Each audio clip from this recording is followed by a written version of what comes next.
Torsten Hoffmann. So lovely to have you on my screen to chat with you. You are a man of many talents and interested in many things. And I got the chance to hang out with you on the topic of artificial intelligence, also a common area of interest. In your own words, Torsten, let's start with, who are you? Well, I'm your neighbor almost, right? So let's Yeah. let's start with that common connection. Yeah, so I'm a filmmaker. I'm a techno optimist, which basically means I'm passionate about emerging technologies, about technologists and capitalists building a better future. And that's kind of the main theme of my work. And I'm sure we're going to get into some of those topics in more detail. But yeah, filmmaker in short. Well, so let's talk about why you're my neighbor. Why did you move to London? Your background is German. Yes, correct. I lived in Munich, worked in Munich for a long time, and then migrated to Australia. Actually, I had an 8-year stint in Australia. Really lovely country, and Melbourne is a beautiful city. And it just before COVID, it kind of drew me back to Europe, a bit more exciting for the intersection of media and technology. Australia isn't maybe the best place, and there was really only two places in Europe to go to. Either it's Berlin or London. And then I just met my partner, and we now have a small family in London, and I just love London so much. Well, congratulations for the babies and such. So let's now talk about because it's a business that I am aware of. I've done my own documentary film. Let's talk about how and why did you get into filmmaking, documentary filmmaking at that? Because your background doesn't seem to be that in terms of your business side. Yeah, exactly. So I came in from the business side. I was doing deals for documentary makers. I sold, like, I don't know, package of documentaries to Netflix or Samsung or like these platforms. And at some point, it just made click. The click was basically, oh, well, these guys can do, maybe I can also do, right? So it's not rocket science to become a filmmaker. It's maybe not that impressive. Also, you can hire all the skills in the world, right? A camera guy or an editor or whatever. You can get that whatever you can't do. And then the actual topic that I was passionate about at that time was in 2014 Bitcoin. I kind of came across it. I understood it because I had written a paper about alternative currencies during my MBA time in Oxford. And so it clicked for me. I'm like, wow, I need to tell this story and get it to millions of people. And the first documentary isn't high budget. It isn't like a pro thing, but it was successful and was kind of my start to the documentary world. And each one, as you're aware of, probably with your books and your projects, each one gets better and better and bigger and bigger. And yeah, here we are. Yeah, it's certainly the first one. I've only done one, but the learnings of the first one must Yeah. have been huge. And the fact is that your very first one about Bitcoin went viral. To what do you attribute that? How? Because I mean, at the end of the day, it's all very well doing a video. We all know that video is the hot thing, but it can be the best kept secret, even a video. How did it go viral? Yeah, so let's talk about a hype cycle, right? Yeah, I just did this talk about hype cycles, the Gartner hype cycles, and it was I named it tulip or trend. So there's these things that come up and then disappear again, right? You don't want to Yeah. be at the wrong time at the curve, but also you don't want to bet on the wrong topic because it's going to be gone. It was just what is called flash in the pan or something, Yeah. right? And if you get the timing right, you there's so much tailwind that you can't go wrong, right? And so with both of my Bitcoin and crypto films, I just got the timing right because there was just a 10x of the price, 10x of the interest, and then it's kind of easy to get this viral moment. And actually, interestingly, so Bitcoin, if you look at the chart and the technology behind it, it goes into these 4-year cycles, right? The halving of the supply, and you can basically see in 4-year cycle it goes up, and then there's a crash, right? In 3 years in a row, it's going to be the best asset in the world, and then the fourth year it's going to crash. It's going to be the worst asset in the world. So it's basically a good example of how these hype cycles can build on each other, and my films kind of also mirror that curve. Well, that is the quintessential problem of doing things about tech, because as I wrote my book Future Proof in 2017 about all the technologies that were being disruptive, I Mm. mean, I think I was pretty spot on, but the ability to be evergreen in a content is in tech is basically impossible unless you're just talking about mindset or something. Yeah, and this the key point here is, all right, you are a content creator, I'm a content creator, and then it makes sense, right? But actually, even if you're an entrepreneur, or if you're an engineer or a graduate and you want to, start your career, these curves, getting those curves right is kind of important, right? If you get it right, you're going to get the great job, so you can create a company, you get funding from investors. If you get it wrong, if you're just a year late or so, so my failure example is virtual reality. I had a virtual reality company, either a little bit too late or a little bit too early, depending on how you discuss it. But now metaverse is hot again, right? And then at some point VR was the hot thing, and in the middle there was like the valley of death, basically. Right. Well, funnily enough, in Future Proof, I specifically chose not to talk about VR because I didn't think it was one of the top 12 techs. But Mm. getting that feeling of understanding, how do you stay up to date and figure out what is the next thing? What do you have a specific set of sources, or is it just pure intuition? Yeah, so with Bitcoin, I told you like how I got into it, and then I did 2 films. The last one is actually pretty big. It's on Netflix in Europe and many TV channels all around the That world. Cryptopia, Well, you then mean? yes, Cryptopia, correct. And then my new one, right? So that's about the space industry. So that's another emerging technology, controversial in many ways.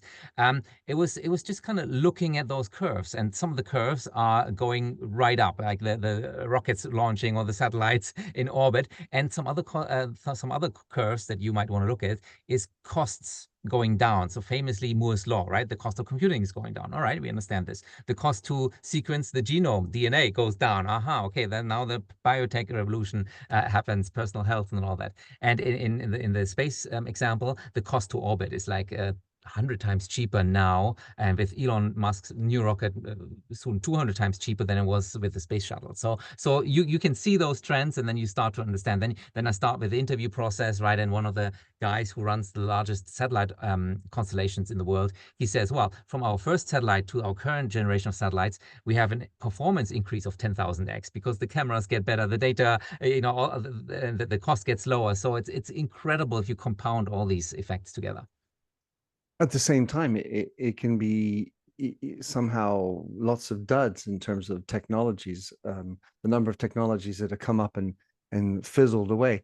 And then the other thing, which is funny, both about space and AI, is that both of them have been around for quite a while. Yeah. And maybe these individuals who are trying to make money out of space are the precursors. And there could be another sort of cycle where in 5-10 years time we're back to a little bit like the winter of the AI. Yeah, that's actually a very good point. You have to look at the revenue. Thanks for pointing that out. But it's pretty obvious. I mean, if Rocket Lab, that's the second biggest rocket company in the world, or SpaceX, if they could launch 10 times more rockets, they would have them booked out, so to speak. So there is demand, and billion-dollar companies are being created. What is maybe a little bit more iffy, so going back to the space domain, is there's 3 private space stations going to be built now. So is that actually a business model that makes sense? And maybe from a strictly commercial perspective, that's not the case. But there's also government money in Right. this, right?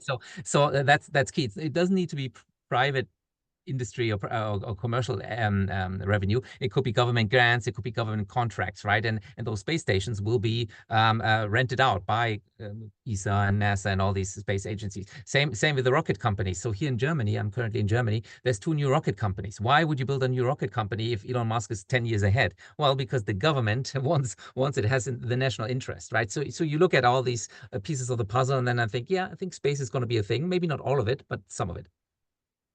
Yeah, well, it certainly is a hot topic. Let's talk more about your film. There are a couple other questions I want to get back to with regard to Torsten Hoffmann, but maybe we'll see if we get back to that in the end.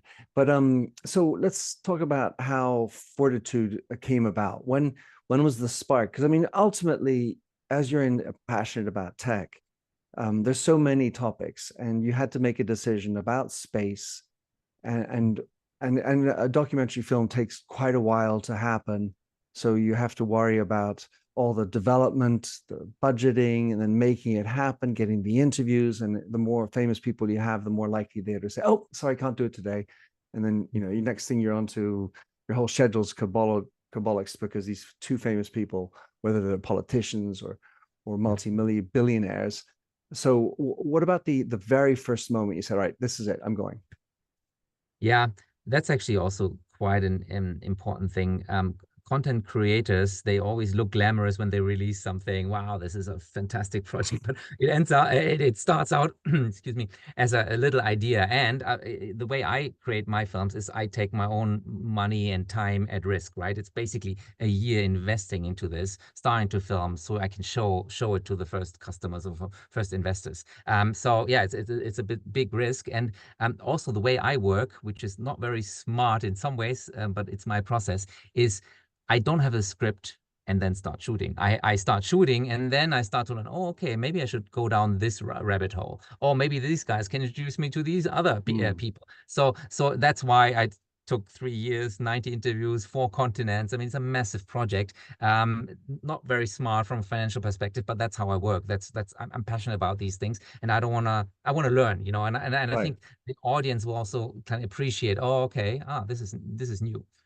Well, let me just dovetail into that question, which is around the art of documentary filmmaking and the demand. It's my observation, of course, that video is the big medium that runs it all, YouTube and all that, TikTok videos, even reels, versus anyway text. And within video, generally it skews younger. But for the older people, certainly my generation and above, looking at documentary films, there's an unending thirst for Second World War documentary films, Yeah. looking for science fact, as you say, moving from science fiction to science fact. Yeah. Whereas the younger ones are sort of in an escapist mode and everything. So that what I mean, documentary filmmaking, the challenge, of course, is somehow making it work for you as a financial model. When you're big, you're one of the big documentarist filmmakers. It's one thing. Getting there is what you're obviously on that path there. But is there market shares that talks about the quantity of film that's being devoured that is factful as opposed to factless? Yeah, effect light. Yeah. You know, that's such a good point. When you look at a lot of these Netflix miniseries, 5 episode on one story, I don't, you know, so many examples. You wonder, this could have been done in 20 minutes rather than, five Yeah, times, 45 exactly. minutes. It's being softened. And that's, again, normally documentary makers are getting hired by a TV channel, right? You have the script before and you shoot to whatever they tell you to do. And I'm the opposite. And I kind of follow almost like the podcasting model, that you have much more experience in, obviously. It's like an hour or 2, 3 hours sometimes about one very deep topic. It's very detailed and people love it, right? The biggest podcasts in the world, in the business and tech world, they're like 3 hours long and they're like really, really deep tech. And I want to capture that kind of on film. I'm the documentary version of that. And that means lots of facts, trying to condense them down, making them entertaining, and trying to keep the attention level up. That's why I'm super fast pace. And I'm happy to share some clips later as well. Well, that's lovely.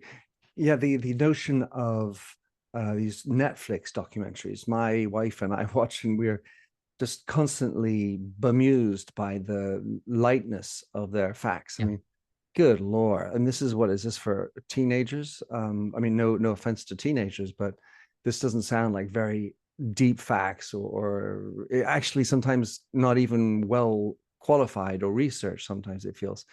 So what you are doing is sort of doing deep dives on things, which presumably is not a market for the quick consumers of video. Yeah. You need to have people who are like Joe Rogan, prepared to go deep down rabbit holes and follow you wherever you go. And I think that comes with building your own audience, right? I mean, you when you write a book, you kind of know what the audience is and wants from you. And the way I connect to audiences is through events. And you asked about the business model just a Yeah. minute ago. And so, of course, half of the revenue should come from Apple TV in this case. The last one was on Amazon. I did a deal with Netflix, so that's good. But the other half of the revenue should come with events, and I love these events. I sit on a panel, I do a little intro, but then actually seeing the audience react and then asking questions. and that one will be super fun with space because everybody loves space, and I've been doing many of these test events in the past, and I get a feel, yes, I think there's what's it called, a product market fit, right? Because the students, oh, they're excited about this thing. And then I have one of the events, the former chief scientist of NASA was with me, and she's like, oh, wow, you really captured this one well. So I get a feel for it, and then can still kind of shape it at the end of the post-production, kind of like what I learned in these test screenings. And yeah, that's how I develop my product. So if we break down space, one of the obviously the areas of space as it started with Kennedy and such was to do things for space that help us in our daily life. Sort of the type of research that was done at that time felt more about how it can teach us about life. For example, Earthrise, the photograph, the famous photograph that's kicked off the ecological movement, as you and I were discussing right before. Then you have the second one, which is making money out of it. There's a third one, which is the geopolitical stance and how space is basically the new Wild West, and how people go.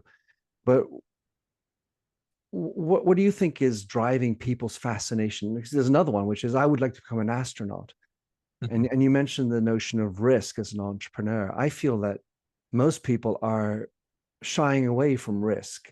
Maybe they live vicariously through the astronauts who actually do their shit and risk their lives to go up into space.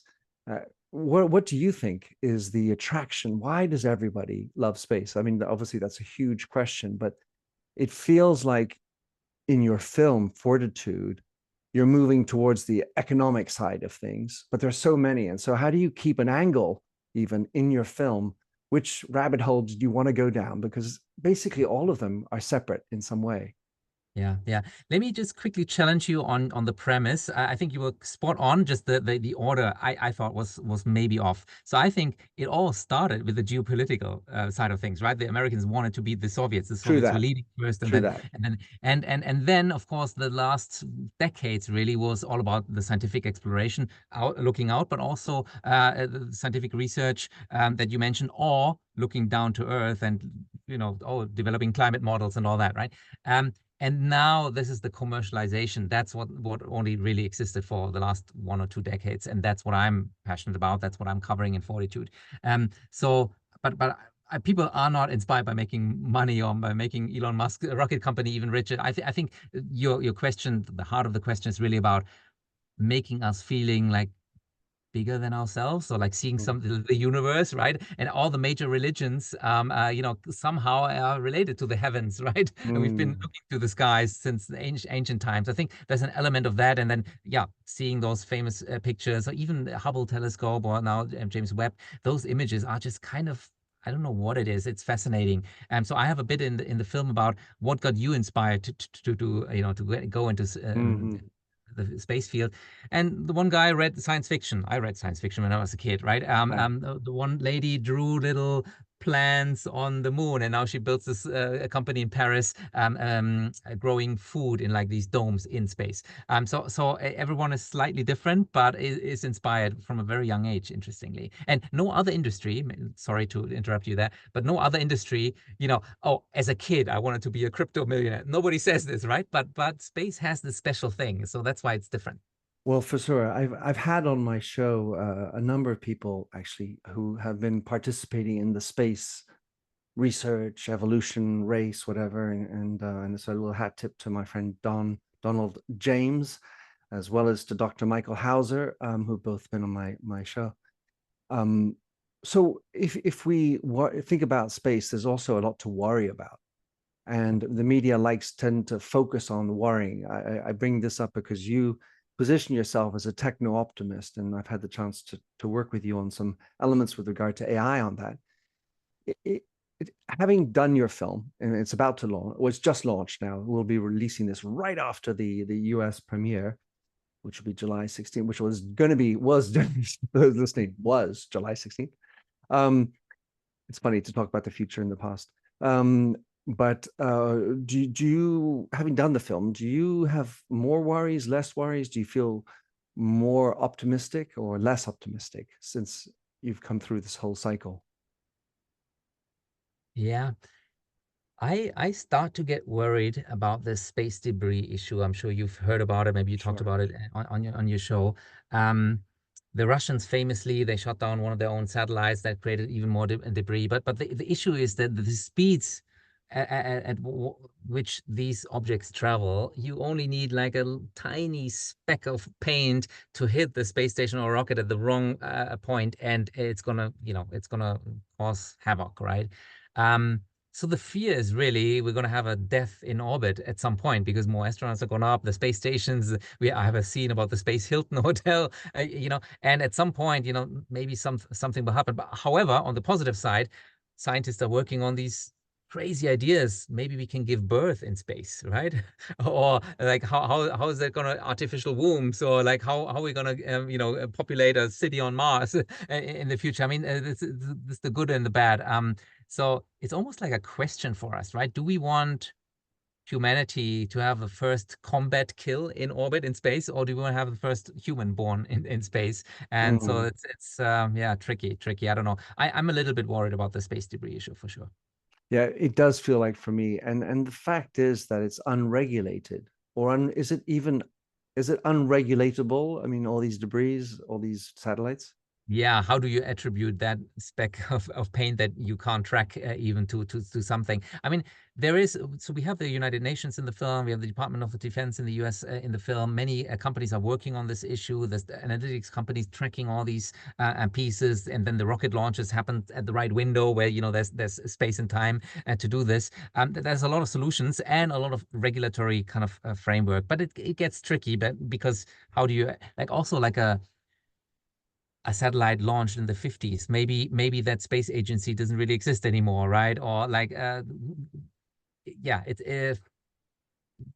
not a perfect answer here for sure.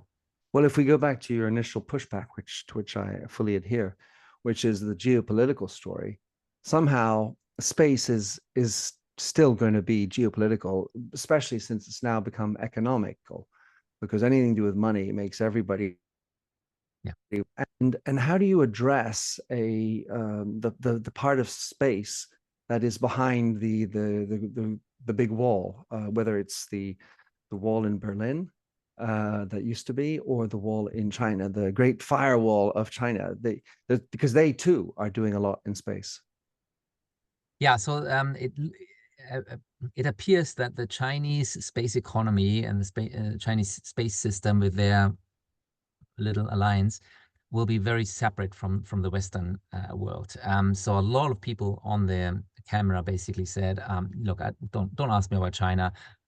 I won't be able to get clearance from my organization if I say anything about China. So keep off that topic. I do Mm. talk about it obviously and need to cover it. I mean, China represents a major space station now. They've had huge achievements, both with their own space station, with some moon landings on the far side of the moon. So definitely something that we cannot ignore. But maybe going back to what I'm covering in Fortitude, that's a space economy, and most of these companies are based in the US, in the UK, in France. It has a very strong space economy as well in Germany. So that's the players I look for most. The other country that it seems we should be mentioning is India. It seems that they're very keen on it too. And is there, I have no idea, is there drive in space? Where I mean, Yeah, and yeah, sorry to interrupt, but yeah, absolutely, and that goes back to the 1950s and 60s in America, national pride, right? And being a forward-looking nation, that's happening in India right now. And Modi, so the president, I think he went on the campaign trail in his latest election with a bridge, a rocket, and a palace or something like that. So the rocket is an iconic image, obviously. Again, it's largely driven by government there. I don't think there's many like corporate and commercial players, so I didn't really cover India. Like after 3 years, 90 interviews, that was enough. But I'm sure it's very compelling what's happening there. Mm. Well, in looking at what's happening in space today, it feels like there's this massive opportunity. You talk about the $1 trillion business. Can you give us some ideas as to what the pockets are? 1 trillion will be in space tech, 1 trillion will be in food tech. I don't know. What, how does it break down for us more mere mortals? Yeah, sure. So the way I structure the space economy is everything that goes up. So the rocket, the launch sector, right, and the astronauts, and that's number one. Number two is everything that goes down. That's the data mostly, and then number three would be the space-to-space economy, what happens in orbit, which is very tiny. So that would be refueling satellites, those private space stations. That's maybe a few years out. What's already happening is the launch sector is big. Elon Musk's company, famously, I think their valuation now is 180 billion.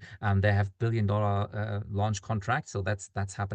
And then the largest part is the space to Earth. So the second part, the data that comes down. So TV broadcast has been around for 50 years now. Data that comes down, and now Starlink and these kind of connectivity platforms. And it's already, so I might get this wrong. I think it's a $300 billion business annually now. And everyone, all these experts and forecasters basically estimate it's going to be $1 to $2 trillion in 10, 15 years. So it's not a controversial statement, but it's a nice tagline for my documentary. Yeah. It is, and I think one person actually mentions it in the film, at least one. But anyway, so when you talk about something like the Hilton Hotel or the Space Hotel, is that going upwards or is that space to space? How do you qualify that one? Yeah, that one would be space to space, I think. Although the astronauts, yeah, I don't know. I mean, that's an edge case, so to speak. And then people ask me, oh, what about the moon? What about Mars? Right? I mean, that's not really what I cover, and that's very far in the future. But there's, I think, 5 missions going to the moon this year, next year, and with private payloads on it. In fact, like as a like gimmick and promotional thing, we send our end credits and names of our producers. That's going to be part of that moon lander. My name is etched into the metal. Our end credits, the thank you notes is there. So that was kind of cool. I sent Bitcoin's white paper, Satoshi, up there to the moon. So that was kind of cool because, yeah, it's really happening. I mean, that wouldn't have been possible just, a couple of years ago. For sure. So you did 90 interviews, is that correct? Yeah. What was the most surprising thing that came out of all your 3 years of interviewing 90 space folks? Because you come from the outside, and I'm wondering what like relative to your expectations or typical expectations of space, maybe what sort of element or elements became shocking or different or surprising for you? Yeah. What really surprised me is how good these satellites are getting. So I'll give you an example because it sounds like, yeah, who needs satellites? Okay, a, a secret agent, something like that. No, but actually, there's infrared constellations now. They can see through buildings, so you could see whether maybe the heating is too high or the window is leaking, or whether your competitor is working a night shift or not, right, based on the heat in the building. There's a company that does many companies actually that does help agriculture sector. So you could literally, I'm standing in a pineapple field in Ecuador and saying, look, this part here needs more water and this part needs more fertilizer because we can see it from space. And the most crazy one, I mean, you will appreciate this. There's a German company that takes 2 satellite images from slightly 2 different angles, right? And you can calculate the math behind it. You can then calculate that individual tree, how high it is based on the 3D image of it. Can see whether the leaf or the chlorophyll in the leaves changes, which means, okay, this tree is about to die, which means it falls. Is it big enough that it will impact the train line or the pipeline next to it? So it protects train lines or oil pipelines and sends out the crew to cut it down safely rather than create a big accident. So think about that, what that means for an utility provider or an insurance company, right? I mean, those are the use cases. Again, I'm interested in the business model. That kind of makes sense, right? Well, my mind goes a little bit wobbly, or at least negative, because if I think about the ability to detect a moving piece in a building, I think about how that might be useful for the war, to find someone who's moving in a building. I mean, especially when you think about how certain wars are being now carried out to name one, Gaza, in cities. I mean, obviously that's happening in Russia as well. I can imagine that a whole bunch of governments with more malevolent ideas in mind could be using those same technologies. And so that's also a business model. Yeah, I mean, the governments have been doing this for a while, right? The Russians and the Americans and the Chinese have way better satellites for a way longer time. They can do things that we don't even imagine. I think what I talked about here is, look, they they have a satellite constellations once a day. It goes over this factory. It can check, or it can see the heat signature of whether the machines are on, right? You wouldn't be able to pinpoint a person. You won't be able to do it in real time. But still, there's a lot of analytics data. And another famous example is, of course, and it's all automated with machine learning. So imagine you track the parking lots of 20,000 Walmarts, right? How many cars are on it at this time in the morning or something like that? You cross-reference this for many years and then correlate that to the share price, right? So it's an investment angle, and that Wow. actually seems to work very, very well. So those kind of so don't worry about privacy, don't worry about war. There's I mean that's the government side has taken care of that one. That's brilliant. That's a phenomenal use case. You can start seeing how, of course, that also needs a lot of AI. I mean, big data, analytics, AI is going to be integral. And so if you're a business, a regular business person, doing industrial work like creating shampoos as I did for 16 years, how should and why should a regular industrial business person be thinking about space? And maybe they should be also thinking about the disruption that space could provide, just like the case you use for Walmart. Do you feel like businesses should be, business executives should be actually turning their eyes to space? Yeah, I mean it's very hard to paint a broad brush, but I mean I talked to people at Nestle, or was it Nestle? One. No, it's a coffee company. I don't know. So they use space for their 10,000 farmers in Africa, right? To provide services and analytics like that. You could track supply chains better. I mean, there's many of those type of use cases. So I think when it comes down to tracking CO2 and carbon footprint, a lot of space technologies are being used. Maybe in the background, maybe it's not like top of the agenda for the executives, but somewhere in the background that's being tracked. As an example, pollution, obviously, methane, like all these things will come from space data. Can I go back to your earlier question about what surprised me? Because another Yeah. element is the astronauts, and we're kind of like almost making fun of them nowadays. The billionaires going up for 10 minutes. How great is that, right? Well, first of all, you have to give credits to the billionaires. They've been putting money into it 20 years ago, right? And now it starts to happen, and now people start, oh wow, they're getting rich, but they put millions into this space for 2 decades. Um, but even though it's just 20 minutes in low Earth orbit, it really inspires generations of young people. So I have an Egyptian, a Mexican, and an Indian astronaut, and they are really inspiring a new generation to get interested in space and engineering and STEM and look into this as a career. And I think that happened in America in the 1960s, but that's happening in other countries now. It's very, very inspiring. Well, it reminds me that I had also on my show a woman called Esther Dyson. And Yeah. Esther Yeah. was the first, well, she's a cosmonaut, right? She was trained to be an astronaut under the Russians, and she's now a massive angel investor out of Europe. So she's not in the film, is she? No, she's not, but I'm familiar with her. Actually, the other woman who's really crucial to the history of space travel is Ansari, Dr. Ansari. She funded the X Prize, which then Richard Branson bought the winning team. Again, 20 years later, they flew the first couple of astronauts up with their space plane. So yeah, Dr. Ansari is really a foundational figure here. Yeah, it's cool to now know these names. So I want to end with, as far as the film is concerned, last question, which I'm sort of merging with my co-passionate interest of AI. I asked Perplexity, which is my favorite chatbot, or at least whatever LLM these days, perplexity.ai. What's the most perplexing question, or what are the most perplexing questions about space? And I want you to react to it. The first one was, well, do you imagine what the first one would be?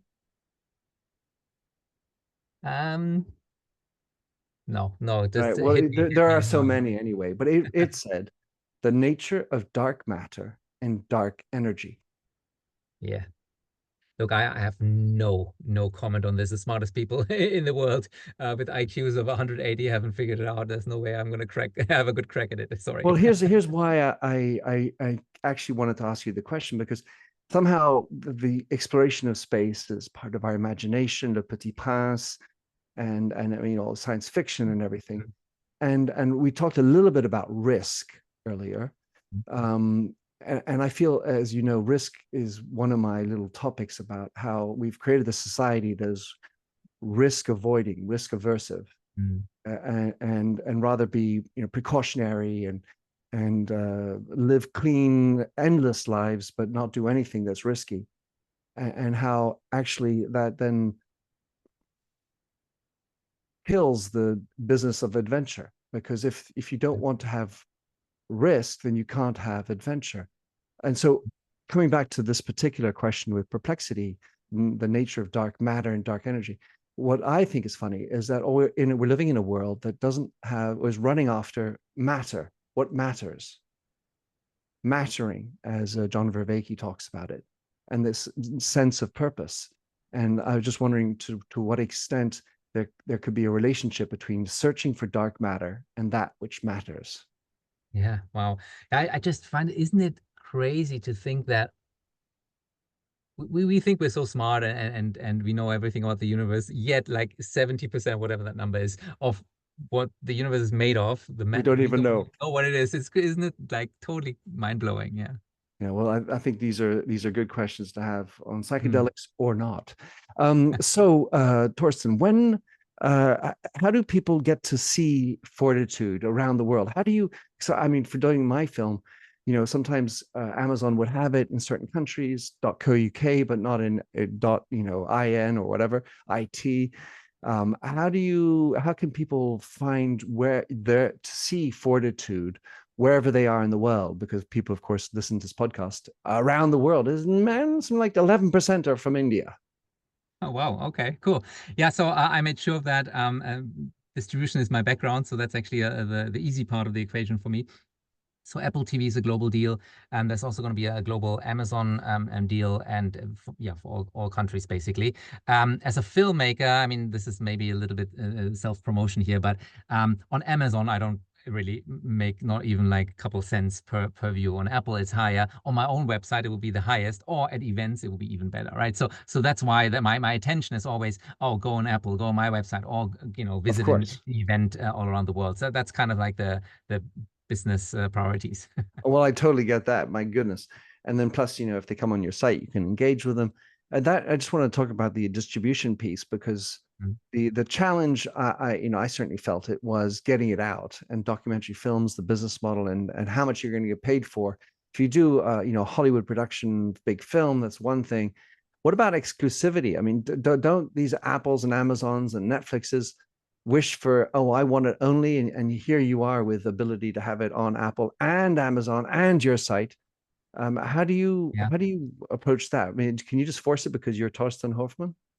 Not yet, but I think that might be my next film. I get Amazon or Apple or whatever to make an offer for an exclusive deal. That would be preferable. That way would reduce my risk. But at the moment, it's non-exclusive everywhere. So it's my interest to get as many people watching it, to create more of a brand, more of an awareness.